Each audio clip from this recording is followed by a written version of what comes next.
যে মা কেটে উঠতে পারছে না, শক্ত তো, কাটছে না বলে শক্ত তো, এই জন্য এরকম করে কাটছি। এই যে এরকম হয়েছে, এই যে পেয়ারা মতন গন্ধ দেয়। আমি একটু এইটাই খেয়ে দেখি। থু, কেমন লাগছে? সে পেয়ারা মতোই গন্ধ, কিন্তু কোনো টেস্ট নেই, উল্টে এই কষ্টটা আমার দাঁতে লেগে গেল।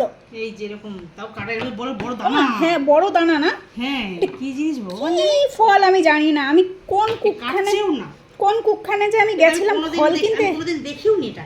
আমি অবশ্য দেখেছি ফল তুলে নিয়ে চলে এসেছি। এটা ইটের মতো শক্ত। কাঠবাদাম, ঘোড়ার ডিমের বাদাম বলে কাঠবাদাম, বড় কাঠবাদাম, কাঁচকলা। এর ভেতরে তো বড় একটা দানা। তুমি বটিটা নিয়ে আসো, আর না হলে দা নিয়ে আসো, যাও। জয় জয় মা রানী মা। কাঠবাদাম আমি ইয়ের বাড়িতে দেখেছি, গোবরডাঙ্গা দাদুর বাড়িতে দেখেছি কাঠবাদাম গাছ। ছোট ওটা ছোট, মানে বড় বড় যেগুলো তো হয় সেগুলোর গাছ আলাদা। কি জানি, আমি তো আন্দাজে বড় কাঠবাদাম এটা। দেখে দানা আছে, বড় কাঠবাদাম। কি জিনিস, যা জাদু কি! এই দেখ, আমার মা বলেছে, এই দেখ, ইয়া আমার মা পুরো জান লাগিয়ে দিল রে। কি জিনিস দেখতে, কি জিনিস এইটা?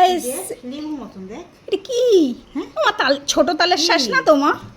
এতে আবার দানা দেখেছিস? মা এগুলো এগুলো খাওয়া যায়? হ্যাঁ এগুলো খাবো, এই দেখো।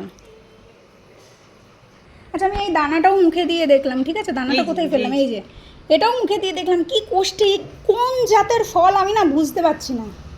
ও শক্ত, এই যে এত শক্ত, ওই যে আঙুল টাঙুল কেটে ফেলো না এক ফলের চক করে। মা আমি বলেছিলাম তো এটা সবেদানা।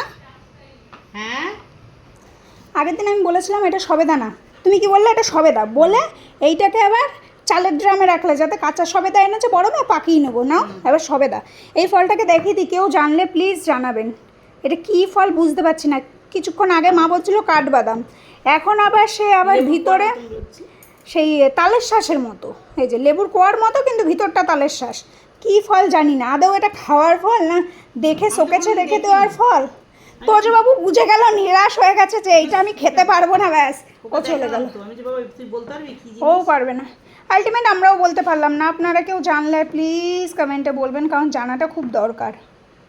এটা কোন জাতের ফল, কোন গাছের ফল, কোন দেশের ফল? আমরা আমার মা 1 by 1 গেস করেই যাচ্ছে। আমরা বলে এরকম হয় না। আর গন্ধটা কি দিচ্ছে না? এই আমি তো মুখে দিলাম। বিপত্তারিণীতে 13 রকম ফল দিতে হয়, গাছে ফুটেছে, সেটা তুলে এনে দিয়ে দিয়েছে। ব্যবসা করছে তো। তাহলে আমি কি ফল জানার দরকার নেই এখন, যা অবস্থা। আর আমি জীবনে যাব না ফল কিনতে, এসব ভুলভাল ফল গছিয়ে দেয়। কি একটা ফল দিয়েছে, এটা দিলে তো আমি না খেতে পারতাম, না ঠাকুরকে দিতে পারতাম। আমি ওখানে ঠাকুরমশাই বাড়ি কি বিপদে পড়ে যেতাম। এটা কাটতে পারতাম, মাঝখান দিয়ে কাটো তো দেখি কি বেরোচ্ছেই না। কাটো, শক্ত তো, খেতে পারবো না তো এমনিই কাটো দেখি। আমি তো ফার্স্টে ওরকম করেই কাটতে গেছিলাম, শক্ত। আঙুল সাবধান, দাঁড়াও। শক্ত খুব হবে না। তাহলে ইয়ে করি, হামানদিস্তা নিয়ে আসি, নিয়ে এসে থেতো করি। এই দেখ, নাহলে এতটা ছুলে পড়ার পরে কত ইয়ে করেছে বলতো, দেখি হয় নাকি। দাঁড়া, যাচ্ছে তো, যাচ্ছে। হ্যাঁ আমিই জিতে গেছি। এবার কি এর ভিতরে তো কিছুই নেই, ঘোড়ার ডিম। এটা কি খায়? তাই তো বলছি, ওই কোন গাছে কি সব ফল হয়েছে। মা এটাও খাওয়া যাচ্ছে না। এই সেই তালের, মানুষ এখন ব্যবসা করে না, তালের শ্বাসের ভিতরে যেগুলো থাকে ওই দেখো সেই ইয়ে শক্ত তো, হ্যাঁ খাওয়া যাবে না। ও মনে হয় ওই 13খানা ফল কোথার দিয়ে কি করবে, তাই এটা দিয়ে দিয়েছে। তো আমরা জানি না এই ফলের নাম। মা তুমি জানতে পারলে? এই ভেতরে কিন্তু এরকম বেরিয়েছে, ভিতরে আবার কোনো কাঠ, কোনো ইয়ে না, নরম টাইমের কিন্তু জিনিস না, এগুলো কিন্তু হাড়ি। তুমি জানো এই ফলটার নাম? আমি দেখিনি, চোখে কোনোদিন দেখিনি।